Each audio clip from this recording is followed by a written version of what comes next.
ಸ್ಪಂದನ super speciality hospital ಈ ಆವರಣದಲ್ಲಿ ಹಮ್ಮಿಕೊಂಡಿರ್ತಕ್ಕಂಥ ಅತ್ಯಂತ ಅರ್ಥಪೂರ್ಣವಾದಂಥ ಅಂತಾರಾಷ್ಟ್ರೀಯ ಮಹಿಳಾ ದಿನಾಚರಣೆಯ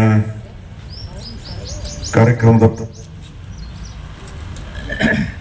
ಸಾನ್ನಿಧ್ಯವನ್ನು ವಹಿಸಿರ್ತಕ್ಕಂಥ ತಾಯಿ ಮಾತೋಶ್ರೀ ಯೋಗೇಶ್ವರಿ ತಾಯಿಯಲ್ಲಿ ಅತ್ಯಂತ ಭಕ್ತಿಯಿಂದ ಹಣೆಮಣಿದು ಈ ಕಾರ್ಯಕ್ರಮದ ಅಧ್ಯಕ್ಷತೆಯನ್ನು ವಹಿಸಿ ಕಾರ್ಯಕ್ರಮದ ಬಗ್ಗೆ ಅರ್ಥಪೂರ್ಣವಾಗಿ ಮಾತನಾಡಿರ್ತಕ್ಕಂಥ ಆತ್ಮೀಯರಾದ ಶ್ರೀ ಭೀಮಾಶಂಕರ್ ಮುರುಗುಂಡಿ ಅವರೇ, ಈ ಕಾರ್ಯಕ್ರಮದಲ್ಲಿ ಗೌರವಾನ್ವಿತ ಅತಿಥಿಗಳಿಗೆ ಆಗಮಿಸಿರ್ತಕ್ಕಂಥ ನಿಂಬೆ ಅಭಿವೃದ್ಧಿ ಮಂಡಳಿಯ ಅಧ್ಯಕ್ಷರಾದ ಹಿರಿಯರಾದ ಭೀಮಣ್ಣ ಕೌಲಿಗೆ ಅವರೇ, ಈಗ ತಾನೇ ಇಲ್ಲಿ ಸನ್ಮಾನಿತರಾಗಿರ್ತಕ್ಕಂಥ ಇಂಡಿ ನಗರದ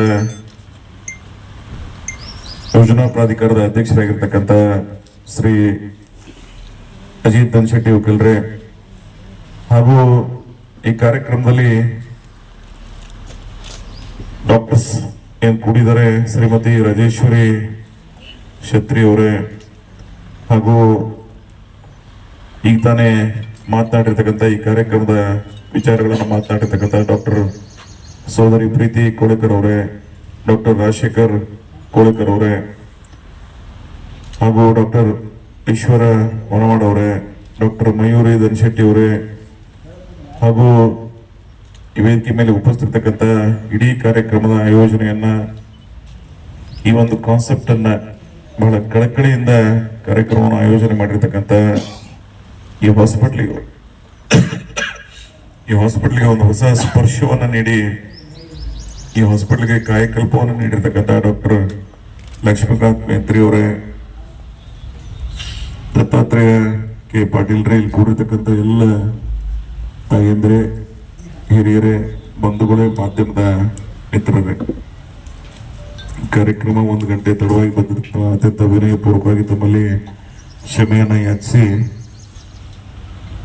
ಅಂತಾರಾಷ್ಟ್ರೀಯ ಮಹಿಳಾ ದಿನಾಚರಣೆಯ ಪ್ರಯುಕ್ತ ಈ ಕಾರ್ಯಕ್ರಮವನ್ನು ಆಯೋಜನೆ ಮಾಡಿದ್ದಾರೆ. ಬಹುತೇಕ ಮಹಿಳೆಯರ ಬಗ್ಗೆ ಪುರುಷ ಪ್ರಧಾನವಾದಂಥ ಈ ದೇಶದಲ್ಲಿ ಮಹಿಳೆಯರಿಗೆ ಅವರಿಗೆ ಕೊಡಬೇಕಾದಂಥ ಗೌರವದ ಚಿಂತನೆಯನ್ನ ಮೊದಲು ಯಾರಾದರೂ ಆ ಸಮಾನತೆಯ ಪ್ರತಿಬಿಂಬವನ್ನ ಸಾರಿದ್ರೆ ಅದು 8ನೇ ಶತಮಾನದಲ್ಲಿ ಅಣ್ಣ ಬಸವಣ್ಣ ಸಮಾನತೆಗೆ ಹೊಸ ದಾರಿಯನ್ನ ಹಾಕಿಕೊಟ್ಟು ಸರ್ವರಿಗೂ ಸಮಭಾವದಿಂದ ಕಾಣ್ತಕ್ಕಂಥ ಒಂದು ಬರೇ ಲಿಂಗಭೇದ ಅಷ್ಟೇ ಅಲ್ಲ, ಎಲ್ಲ ರಂಗದಲ್ಲೂ ಸಹಿತ ಸಮಾನತೆಯ ಚಿಂತನೆಯನ್ನ ಬಿತ್ತಿ ಸ್ಪರ್ಶವನ್ನು ನೀಡಿದವರು ಅಣ್ಣ ಬಸವಣ್ಣವರು. ಆ ಕಾಲದಿಂದ ಈ ಕಾಲದ ಪ್ರಜಾಪ್ರಭುತ್ವದವರೆಗೂ ಸಹಿತ ಮಹಿಳೆಯರನ್ನ ಬಹಳ ವಿಶೇಷವಾಗಿ ಗೌರವದಿಂದ ಕಾಣತಕ್ಕಂಥ ಸಂಸ್ಕೃತಿ ನಮ್ಮ ದೇಶ. ಬಹುತೇಕ ನಮ್ಮ ದೇಶದ ನಮ್ಮ ಪೂರ್ವಜರು ಆ ಸಂಸ್ಕಾರವನ್ನು ಕೊಟ್ಟಿದ್ದಾರೆ. ತಾಯಿಯನ್ನ, ಅಕ್ಕನ, ತಂಗಿಯನ್ನ ಬಹಳ ಗೌರವದಿಂದ ಕಾಣ್ತೀವಿ ನಾವು. ಅದರ ಜೊತೆಗೆ ಒಂದು ಹೆಣ್ಣು ಬಹುತೇಕ ಆಗ್ತಾನೆ ಲಕ್ಷ್ಮೀಕಾಂತ್ ಮೇತ್ರಿ ಅವರು ಹೇಳ್ದಂಗೆ ಹೊಣ್ಣು ಅಂತ ಹೇಳಿದ್ರು. ಬಹುತೇಕ ಇವತ್ತು ಹೊಣ್ಣಿಲ್ಲ, ಅದು ಹೊನ್ನಾಗಿ ಬಿಂಬಿಸ್ತಾ ಇದೆ ಅಂತಕ್ಕಂಥ ಮಾತನ್ನ ನಾವೆಲ್ಲ ಒಪ್ಕೋಬೇಕಾಗ್ತದೆ. ಒಂದು ಮನೆಯಲ್ಲಿ ಹುಟ್ಟಿ ಬೆಳೆದು ಇನ್ನೊಂದು ಕೊಟ್ಟ ಮನೆಗೆ ಹೋಗಿ ಆ ಮನೆ ತನ್ನ ಮನೆ ಅಂತ ಸ್ವೀಕರಿಸಿ ಆ ಮನೆಗೆ ಬೆಳವಣಿಗೆಗೆ ಪೂರಕವಾಗಿ ಚಿಂತನೆ ಮಾಡ್ತಕ್ಕಂಥ ಆ ಪ್ರವೃತ್ತಿ ಏನಿದೆ, ಅದರಲ್ಲಿ ವಿಶೇಷವಾಗಿ ಆ ತಾಯಿತನ ಮತ್ತು ಎಲ್ಲಕ್ಕಿಂತ ಮುಖ್ಯವಾಗಿ ತ್ಯಾಗಿ. ನಾವೆಲ್ಲ ಒಂದು ಮನೆಗೆ ಹುಟ್ಟಿ ಅಲ್ಲೇ ಬದುಕಿ ಹೋಗ್ಬೇಕಾದ್ರೆ ಎಷ್ಟೋ ಸಮಸ್ಯೆಗಳಿರ್ತಾವ.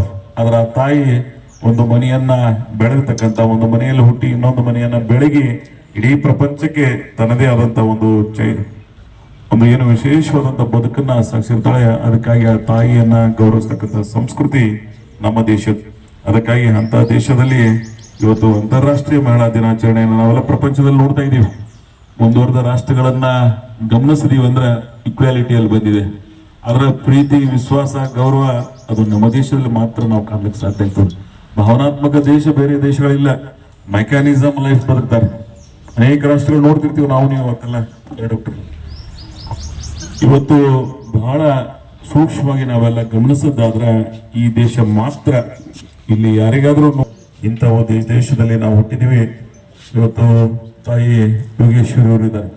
ಇಂಥ ಅನೇಕರು ಇವತ್ತು ಸಮಾಜಮುಖಿಯಾಗಿ ಅನೇಕ ಕಾರ್ಯಗಳನ್ನು ಮಾಡ್ತಾ ಇರ್ತಾರೆ ಅಂತ ತಾಯಿಯಂದ್ರು. ಇವತ್ತು ಅಕ್ಕ ಮಹಾದೇವ ಹಿಡಿದು ಅನೇಕ ಇತಿಹಾಸಗಳನ್ನ ಗಮನಿಸ್ತಾ ಇರ್ತೀವಿ ನಾವು. ಸೊ ಅದಕ್ಕಾಗಿ ಈ ತಾಯಿಯನ್ನ ಬಹಳ ಗೌರವದಿಂದ ಕಾಣ್ತಕ್ಕಂಥ ಈ ದಿನಗಳಲ್ಲಿ ಸ್ವಲ್ಪ ಮಟ್ಟಿಗೆ ಎಲ್ಲೋ ಒಂದು ಕಡೆ ಅಂಧಕಾರ, ಕಂದಾಚಾರಗಳು, ಬಹುತೇಕ ಹೆಣ್ಣು ಹುಟ್ಟಿದ್ರೆ ನಾಳೆ ಆ ಮಂತನಕ ತೊಂದರೆ ಆಗ್ತದೆ ಅಂತಕ್ಕಂಥ ಭಾವನೆ ಇಟ್ಕೊಂಡು ಒಂದು ಕಾಲ ಇತ್ತು. ಇವತ್ತು ಕಡಿಮೆ ಆಗಿದೆ ಅಂದ್ರೂ ಸಹಿತ ಎಲ್ಲೋ ಒಂದು ಕಡೆ ಇನ್ನೂ ಸಹಿತ ಇಂಥ ವಿಚಾರಗಳು ನಡೀತಾ ಇರ್ತವ. ಅದಕ್ಕಾಗಿ ಮಹಿಳಾ ದಿನಾಚರಣೆಯಲ್ಲಿ ನಾವು ಒಂದನ್ನ ಬಹಳ ಸ್ಪಷ್ಟವಾಗಿ ಒಂದು ನಿರ್ಣಯವನ್ನು ಮಾಡಬೇಕಾಗ್ತದೆ. ಡಾಕ್ಟರ್ಸ್ ಅಥವಾ ಈ ಮೆಡಿಕಲ್ ಲೈನ್ದಾಗ ಇದ್ದವರು ಒಂದು ದೃಢ ಸಂಕಲ್ಪವನ್ನು ಮಾಡಬೇಕಾಗ್ತದೆ. ಎಲ್ಲಿಯೂ ಸಹಿತ ಈ ಭ್ರೂಣ ಹತ್ಯೆಗೆ ಅವಕಾಶ ಕೊಡಂಗಿಲ್ಲ ಅಂತಕ್ಕಂಥ ನಿಮ್ಮ ಆತ್ಮಸಾಕ್ಷಿಗಾಗಿ ಒಂದು ನಿರ್ಣಯ ನೀವು ಮಾಡದ್ದೇ ಆದ್ರೆ ಅದು ಬಹಳ ಶ್ರೇಷ್ಠವಾದಂತ ಕಾರ್ಯ ಆಗ್ತದೆ. ಒಂದು ಜೀವಿಗೆ ಬಲಿ ತಗೋತಕ್ಕಂಥ ಹಕ್ಕು ನಮ್ಗೆ ಯಾರಿಗೂ ಇಲ್ಲ. ಇನ್ನು ಹುಟ್ಟುವ ಪೂರ್ವದಲ್ಲೇ ಆ ಮಗುವಿಗೆ ಒಂದು ರೀತಿಯಿಂದ ನಾವು ಆ ಹತ್ಯೆಯನ್ನು ಮಾಡೋದಂಗಾಗ್ತದೆ. ಅದಕ್ಕಾಗಿ ಆ ಹಕ್ಕು ಈ ದೇಶದಲ್ಲಿ ಎಲ್ಲಿಯೂ ಇಲ್ಲ ಮತ್ತು ಕಾನೂನು ಸಹಿತ ಈ ದೇಶದ ಈ ರಾಜ್ಯಗಳ ಕಾನೂನು ಸಹಿತ ಅದಕ್ಕೆ ಅವಕಾಶ ಇಲ್ಲಾರ್ದಂಥದ್ದನ್ನ ನಾವೆಲ್ಲ ಗಮನದಾಗ ಇಟ್ಕೊಂಡು ಈ ಭ್ರೂಣ ಹತ್ಯೆ ವಿರುದ್ಧ ಒಂದು ಸೈದ್ಧಾಂತಿಕವಾದಂತ ಒಂದು ಬದ್ಧತೆಯ ವಿಚಾರಧಾರೆಗಳು ನಾಗರಿಕ ಸಮಾಜದಲ್ಲಿ ಬರಬೇಕಾಗ್ತದೆ. ಬರೀ ಡಾಕ್ಟರ್ಸ್ ಅಷ್ಟೇ ಹೇಳಂಗಿಲ್ಲ, ಪ್ರತಿಯೊಂದು ತಾಯಿಯಂದ್ರು ಪ್ರತಿಯೊಂದು ಕುಟುಂಬದಲ್ಲೂ ಸಹಿತ ಈ ಭ್ರೂಣ ಹತ್ಯೆ ವಿಚಾರದಲ್ಲಿ ಬಂತು ಅಂದ್ರೆ ಅದಕ್ಕೆ ಅವಕಾಶ ಕೊಡದೇ ಇರೋದಕ್ಕೆ ನಾವೆಲ್ಲ ಬದುಕಬೇಕಾಗ್ತದೆ. ಸೊ ಅಂತ ವಾತಾವರಣ ಸೃಷ್ಟಿಯಾಗ್ಲಿ ನಮ್ಮ ಭಾಗದಲ್ಲಿ. ನಾನು ಅದನ್ನ ಬಹುತೇಕಿದು ಮೆಟ್ರೋಪಾಲಿಟನ್ ಸಿಟಿ ಒಳಗೆ ನೋಡ್ತಿರ್ತೀವಿ ನಾವು. ಬಹಳ ಎಜುಕೇಟೆಡ್ ಇದ್ದವರು ಸಹಿತ ಇಂಥ ದುಷ್ಕೃತ್ಯಗಳನ್ನ ನೋಡ್ತಿರ್ತೀವಿ ನಾವು. ಇತ್ತೀಚೆಗಂತರೂ ಈ ಲಿಟರೇಟೆಡ್ ಮಾಸ್ ಕಲ್ಚರ್ಲಿ ಸ್ವಲ್ಪ ಕಡಿಮೆ ಆಗ್ತಾ ಇದ್ದಾರೆ. ಯಾರ್ಯಾರು IT BT ಅದಾರ ಅಲ್ಲೇ ವಿಶೇಷ ಇಂಥ ದುಷ್ಕೃತ್ಯಗಳನ್ನ ಗಮನಿಸ್ತಾ ಇರ್ತೀನಿ. ನಾನು ಸುಮ್ಮನೆ ಮೆಡಿಕಲ್ ಲೈನ್ದಾಗ ಒಂದು ಏನ್ಸೋದು ಅಂದ್ರೆ ನನ್ನ 30 ಡಾಕ್ಟರ್ಸ್, ನಾನು ಏನು ಕ್ಲಾಸ್ಮೇಟ್ಸ್ ಇದ್ರು 27 ಮಂದಿ ಡಾಕ್ಟರ್ಸ್ ಅದಾರ. ನಾವೊಂದು 3 ಮಂದಿ ಹಿಂದೆ ಬಿದ್ದೇವೆ ನಾವು. ನಾನು, ನಮ್ಮ ಕೇತನ್ ಶಹಾ, ಇನ್ನೊಬ್ರು, ಬಹುತೇಕ ಎಲ್ಲ ನನ್ನ ಗೆಳೆಯರ ಡಾಕ್ಟರ್ಸ್ ಲೈನ್ದಾಗ ನಾನು ಗಮನಿಸುತ್ತೆ. ಆದ್ರೆ ಇವರಲ್ಲಿ ಒಂದು ಸಂವೇದನಾಶೀಲತೆ ಇರ್ತದೆ. ಇವರು ಇನ್ನೊಬ್ಬರನ್ನ ಮಾದರಿಯಾಗಿ ಬದುಕತಕ್ಕಂಥ ಒಂದು ಬದುಕನ್ನ ಬದುಕ್ತಾ ಇರ್ತಾರೆ. ಸೊ ಅದ್ರ ಅಟ್ಟೆ ಕಮರ್ಷಿಯಲ್ ಇರ್ತಾರೆ. ನಾನು ಡಾಕ್ಟರ್ಸ್ಗಳಿಗೆ ಬೈಲಿಕ್ಕೆ ಬರಂಗಿಲ್ಲ, ಅವ್ರಿಗೆ ಗೌರವಯುತವಾದೊಂದು. ಯಾಕಂದ್ರೆ doctors, lawyers are the cream of the society ಅಂತ ಕರಿತೀವಿ ನಾವು ಅವ್ರಿಗೆಲ್ಲ. ಇವರು ಕೆನೆಪದರು ಸಮಾಜದ್ದು. ಆದ್ರೆ ಇವರಿಗೆ ನಂದೊಂದು ಮನವಿ, ನೀವು ಕಮರ್ಷಿಯಲ್ ಇರಲಿ, ಯಾಕಂದ್ರೆ ನಮ್ಗೆ ಅರ್ಥ ಆಗ್ತದೆ. ನೀವು ಫ್ರೀಯಾಗಿ ಅಡ್ಮಿಷನ್ ಸಿಗಲಿಲ್ಲ ಅಂದ್ರೆ ಕೋಟಿಗಟ್ಟಲೆ ಇನ್ವೆಸ್ಟ್ಮೆಂಟ್ ಮಾಡಿರ್ತೀರಿ. ಕಲ್ತು ಬರ್ಬೇಕಾದ್ರೆ ಒಬ್ಬ ಡಾಕ್ಟರ್ ಹೊರಗೆ ಬರ್ಬೇಕಾದ್ರೆ ಏನು ಎಕ್ಸ್ಪೆಂಡಿಚರ್ ಆಗ್ತದೆ ಅಂತಕ್ಕಂಥ ಅರಿವು ನನಗದ. ಅದ್ರ ಜೊತೆಗೆ ಸಶಕ್ತರಿದ್ರಿ ಅಂದ್ರೆ ದಯವಿಟ್ಟು ಅದಕ್ಕೆ ಹೆಚ್ಚಿಗೆ ಮಹತ್ವ ಕೊಡದೆ ಇವತ್ತು ಇಂಥ ಹಾಸ್ಪಿಟ್ಲ್ ಕಟ್ಟಿದ್ದಾರೆ. ನಾನು ವಿಶೇಷವಾಗಿ ನಮ್ಮ ಸಿದ್ದೇಶ್ವರಪ್ಪಗಳನ್ನ ನಾನು ಇವತ್ತು ನೆನಪಿಸ್ಕೋತೀನಿ. ಇಂಥದ್ದೇ ಒಂದು ಸಮಯದೊಳಗೆ ನಾವೆಲ್ಲರೂ ಕೂಡಿ ಇಲ್ಲಿ ಕಾರ್ಯಕ್ರಮ ಮಾಡಿದೀವಿ. ನಾನು ಅವತ್ತು ಪಟ್ಟಿರ್ತಕ್ಕಂಥ ಸಂತೋಷ ಇತ್ತಂದ್ರೆ ಒಂದು ಎಂಥ ಬೆಸ್ಟ್ ಹಾಸ್ಪಿಟಲ್ ನಮ್ಮವ್ರು ಮಾಡಿದ್ರಪ್ಪ ಅಂತೇಳಿ. ಆದ್ರೆ ಕೆಲವು ದಿನಗಳ ನಂತರ ಇದು ಬಂದ್ ಆದಾಗ ಎಂಥ ಸಾಹಸ ಮಾಡಿದ್ರು, ಅದ್ರ ಡಾಕ್ಟರ್ಸ್ ಇಲ್ಲಿ ಬಂದು ಸರ್ವಿಸ್ ಕೊಡ್ತಾ ಇಲ್ಲ, ನಮ್ಮ ಜನರಿಗೆ ಸರ್ವಿಸ್ ಸಿಗಲಿಲ್ಲ, ಇಷ್ಟೆಲ್ಲ ಇನ್ವೆಸ್ಟ್ಮೆಂಟ್ ಮಾಡಿದವ್ರಿಗೆ ಆಗಲಿಲ್ಲ ಅಂತಕ್ಕಂಥ ನೋವು ನನಗಿತ್ತು. ಬಹುತೇಕ ಯಾರು ಇನ್ವೆಸ್ಟ್ಮೆಂಟ್ ಮಾಡಿದ್ರು ಅವ್ರು ಕಮರ್ಷಿಯಲ್ ಆಗಿ ಮಾಡಿದ್ರು, ಬೇರೆ ರೀತಿ ಒಳಗೆ ಎಲ್ಲರೇ ಲ್ಯಾಂಡ್ ಬ್ಯಾಂಕ್ ಮಾಡಿದ್ರು ಅಂದ್ರೆ ಆರಾಮ್ ಗಳಿಸ್ಬೋದಾಗಿತ್ತು, ಇಲ್ಲಿ ಯಾಕೆ ಬಂದು ಸಿಗ್ಬೇಕಾಗಿತ್ತು. ಆದ್ರೆ ಇವರು ಒಂದು ಈ ಭಾಗಕ್ಕೂ ಒಂದು ಆರೋಗ್ಯ ಪದ್ಧತಿ ಸಿಗಲಿ ಅಂತಕ್ಕಂಥ, ಸೇವೆ ಸಿಗಲಿ ಅಂತಕ್ಕಂಥ ಸದ್ವಿಚಾರದಿಂದ ಏನ್ ಮಾಡಿದ್ರು ಅದಕ್ಕೆಲ್ಲೋ ಒಂದ್ ಕಡೆ ಹಿನ್ನಡೆಯಾಗಿತ್ತು. ಅದನ್ನು ಮತ್ತೆ ಸರಿದಾರಿ ತರ್ತಕ್ಕಂಥ ಪ್ರಯತ್ನ ನಮ್ಮ ಚಿರಂಜೀವಿ ಡಾಕ್ಟರ್ ಲಕ್ಷ್ಮೀಕಾಂತ್ ಮೇತ್ರಿ ಅವರು ಮಾಡಿದ್ದಾರೆ. ನಾನು ಅವ್ರಿಗೆ ತಗೊಳ್ಳಾಗ ಒಂದು ಮಾತು ಹೇಳಿದ್ದೆ, ನೀವು ಕಮರ್ಷಿಯಲ್ ಆಗಿ ನೋಡ್ಬೇಡಪ್ಪ, ಇದನ್ನ ಬೆಳೆಸು, ಇದನ್ನ ನಿಮಗೆ ಎಲ್ಲೋ ಒಂದ್ ಕಡೆ ನಿಮ್ಮ ಆತ್ಮಕ ಸಂತೃಪ್ತಿಯನ್ನ ಸಿಗ್ತದ. ಮನುಷ್ಯನಿಗೆ ಆತ್ಮಸಂತೃಪ್ತಿಗಿಂತ ಪ್ರಪಂಚದ ಬೇರೆ ಶ್ರೇಷ್ಠವಾದಂಥದ್ದು ಯಾವುದೂ ಇಲ್ಲ.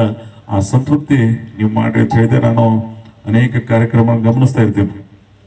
ಬಹಳ ಕಳಕಳಿಯಿಂದ ಈ ಹಾಸ್ಪಿಟ್ಲಿಗೆ ಹೊಸ ಅರ್ಥವನ್ನು ನಡೆಯುವಲ್ಲಿ ಪ್ರಾಮಾಣಿಕವಾಗಿ ಪ್ರಯತ್ನ ಮಾಡ್ತಾ ಇದ್ದಾರೆ.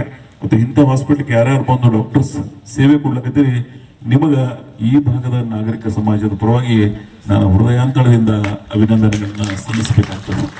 ಹಾಗೆ ಡಾಕ್ಟರ್ಸ್, ನಾನು ಇಂಡಿ ನಗರದ ಡಾಕ್ಟರ್ಸ್ಗಳಲ್ಲೂ ಸಹಿತ ಒಂದು ಮನವಿ ಅದ, ನೀವು ಇಲ್ಲಿಯೂ ಸಹಿತ ಸ್ವಲ್ಪ ಟೈಮನ್ನು ಸ್ಪೆಂಡ್ ಮಾಡ್ಲಿಕ್ಕೆ ಅವಕಾಶ ಇತ್ತು ಅಂದ್ರೆ ಮಾಡಿ. ಇವತ್ತೆಲ್ಲ ನೋಡ್ತಿದ್ದೀವಿ ನಾವು, ವಾಡೆ ಹಾಸ್ಪಿಟಲ್, ಅಶ್ವಿನಿ, ಇವತ್ತು ಆದರ್ಶ ಸೋಲಾಪುರದ ಅಥವಾ ಬೇರೆ ಬೇರೆ ಕಡೆ ನಮ್ಮ KL ಒಳಗದು ನೋಡ್ತಿರ್ತೀವಿ ನಾವು. ಸೊ ಹಂಗೆ ಸ್ವಲ್ಪ ಇದನ್ನ ನಾಗರಿಕ ಸಮಾಜದ ಒಂದು ಭಾಗ ಆಗಿ ಕಳಕಳಿಯಿಂದ ಇಂಥವೆಲ್ಲ ಎಕ್ವಿಪ್ಮೆಂಟ್ಸ್ ಅದಾವ, ಇಷ್ಟೆಲ್ಲ ಮೋಸ್ಟ್ ಏನೇನು ಅಡ್ವಾನ್ಸ್ಡ್ ಟೆಕ್ನಾಲಜಿ ಇರಬೇಕಾಗಿತ್ತು ಎಲ್ಲ ಅದಾವಿಲ್ಲ. ಆದ್ರೆ ಅವುಗಳಿಗೆ ಉಪಯೋಗಿಸ್ತಕ್ಕಂಥ ಪ್ರಯತ್ನ ಇಲ್ಲಿ ಡಾಕ್ಟರ್ಸು ಮಾಡಲಿ ಅಂತಕ್ಕಂಥ ಮಾತನ್ನು ಹೇಳಿ, ನಾನು ಇದನ್ನು ಯಾರಿಗಾರು ಒಪ್ಪಿಸ್ಬೇಕಂತ ಹೇಳಿ ಇವರೆಲ್ಲ ನಮ್ಮವ್ರ ಮಾತು ಕೇಳಿ ಮಾಡಿದೆ. ನಾನು ಶ್ಯಾಮ್ನವ್ರು ಕೇಳಿದೇವಿ, KLE ಅವ್ರಿಗೆ ಕೇಳಿದೆವು, ಬಿಜಾಪುರದಾಗಿದ್ದವ್ರಿಗೆ ಕೇಳಿದೆವು. ಅವ್ರು ಯಾರೂ ದೊಡ್ಡ ಮನಸ್ಸು ಮಾಡಲೇ ಇಲ್ಲ. ಕಾರಣ ಏನಂದ್ರೆ ಅವ್ರದ್ದೇ ಆದಂಥ ಅನೇಕ ಕಾರಣಗಳಿರ್ತಾವೆ, ನಾನು ಇಲ್ಲ ಅನ್ನಂಗಿಲ್ಲ. ಅದ್ರ ಕೊನೆಗೆ ಎಲ್ಲೋ ಒಂದು ಕಡೆ ಭಗವಂತ ಒಂದು ಕಾಲ ಬಂದು ನಿಲ್ಲಂಗಿಲ್ಲ, ಯಾವುದೋ ಮುಂದುವರಿತದೆ ಆ ಪ್ರಯತ್ನ. ನನ್ನ 2 ನೋವಿದ್ದು ಇಂಡಿ ತಾಲೂಕದಾಗ, ಒಂದು ಸ್ಪಂದನ, ಇನ್ನೊಂದು ಆ ಹಿರೇಬೆನ್ನೂರು ಫ್ಯಾಕ್ಟ್ರಿ ಹಂಗೆ ಬಂದು ಬಿದ್ದಿತ್ತು. ಕಡಿಕ ಶ್ಯಾಮ್ನವ್ರು ಅದನ್ನು ಬಂದು ಸ್ಟಾರ್ಟ್ ಮಾಡಿದ್ರು, ಅವರಿಗೆ ಕೃತಜ್ಞತೆ ಸಲ್ಲಿಸಿ ಇದೊಂದು ಇವರೆಲ್ಲರೂ ಕೂಡಿ ಮಾಡ್ತಾ ಇದ್ದಾರೆ. ಇವರಿಗೂ ಸಹಿತ ನನ್ನ ಅಭಿನಂದನೆಗಳದು. ಒಟ್ಟಾರೆ ಇಂಥ ಪ್ರಾಂಜಲ ಮನಸ್ಸಿನಿಂದ ಒಂದು ಮಾತು ಹೇಳ್ತೇನೆ, ಬೇರೆ ಎಲ್ಲರಿಗಿಂತ ನಮ್ಮ ಮನಸ್ಸು, ನಮ್ಮ ಹೃದಯವಂತಿಕೆ ಬಹಳ ವಿಶಾಲವಾಗಿದ್ದಾಗ ಎಲ್ಲದಕ್ಕೂ ಒಳ್ಳೇದಾಗ್ತದೆ ಅಂತ ಪ್ರಯತ್ನ ನಡೀಲಿ ಅಂತಕ್ಕಂಥ ಮಾತನ್ನು ಹೇಳಿ, ಎಲ್ಲಕ್ಕಿಂತ ಮುಖ್ಯವಾಗಿ ಆರೋಗ್ಯ ಸಂಪತ್ತು ಬಹಳ ಶ್ರೇಷ್ಠ ಸಂಪತ್ತು. ನಾವು ಬೆಡ್ ಮೇಲೆ ಹಾಸ್ಪಿಟಲ್ ಮಕ್ಕೊಂಡಾಗ ಗೊತ್ತಾಗ್ತದೆ ನಾವು ಆರೋಗ್ಯಕ್ಕೆ ಯಾಕೆ ಮಹತ್ವ ಕೊಡಲಿಲ್ಲ ಅಂತೇಳಿ. ಆದ್ರೆ ಅದಕ್ಕೆ ಹೋಗಿದ್ದ ಮೊದಲೇ ನಮ್ಮ ಆರೋಗ್ಯದ ಕಡೆ ನಮ್ಮ ಹೆಚ್ಚಿನ ಗಮನವನ್ನು ಕೊಡ್ತಕ್ಕಂಥ ಪ್ರಯತ್ನ ಮಾಡ್ರಿ. ಎಲ್ಲಕ್ಕಿಂತ ಮುಖ್ಯವಾಗಿ ಈ ಮಹಿಳಾ ದಿನಾಚರಣೆಯ ಕಾರ್ಯಕ್ರಮದಲ್ಲಿ ಎಲ್ಲ ತಾಯಿಯಂದ್ರೆ ಏನು ಕೂಡಿದಿರಿ ಮತ್ತು ನಾವೆಲ್ಲರೂ ಏನು ನಾಗರಿಕ ಸಮಾಜದವರು ಕೂಡಿದೀವಿ, ಒಂದು ಸಂಕಲ್ಪವನ್ನು ಮಾಡೋಣ. ಭ್ರೂಣ ಹತ್ಯೆ ಯಾವ ಕಾಲಕ್ಕೂ ಸಿಗಬಾರ್ದು. ಮಹಿಳೆಯರನ್ನ ಅತ್ಯಂತ ಗೌರವದಿಂದ ಕಾಣ್ತಕ್ಕಂಥ ಪ್ರಯತ್ನವನ್ನು ಮಾಡೋಣ.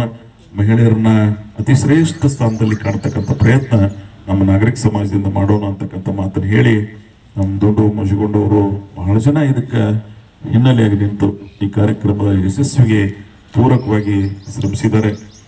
ಸಣ್ಣ ಮಗು ನಾನು ಗಮನಿಸಿದೆ, ಸುಮ್ಮನೆ ನಿರೂಪಣೆ ಮಾಡು ಆ ಸ್ಟೇಜ್ ಕರೇಜ್ ಇಂಥ ಬೆಳವಣಿಗೆಗೆ ಎಲ್ಲ ರೀತಿಯ ಪ್ರೇರಣೆ ಆಗಲಿ ಅಂತಕ್ಕಂಥ ಮಾತನ್ನು ಹೇಳಿ, ಒಟ್ಟಾರೆ ಈ ಕ್ಯಾಂಪಸ್ನಲ್ಲಿ ಇಂಥ ಕ್ರಿಯಾಶೀಲತೆ, ಇಂಥ ಕ್ರಿಯೇಟಿವ್ ಆಕ್ಟಿವಿಟೀಸ್ ನಡೀಲಿ ಅಂತ ಹೇಳಿ ನಾನು ಆಶಿಸಿ, ಇನ್ನೊಮ್ಮೆ ಅಂತಾರಾಷ್ಟ್ರೀಯ ಮಹಿಳಾ ದಿನಾಚರಣೆಯ ಶುಭಾಶಯಗಳನ್ನು ತಮ್ಮೆಲ್ಲರಿಗೂ ಕೋರಿ ನನ್ನ 4 ಮಾತುಗಳನ್ನು ಮುಗಿಸ್ತಾ ಇದ್ದೀನಿ.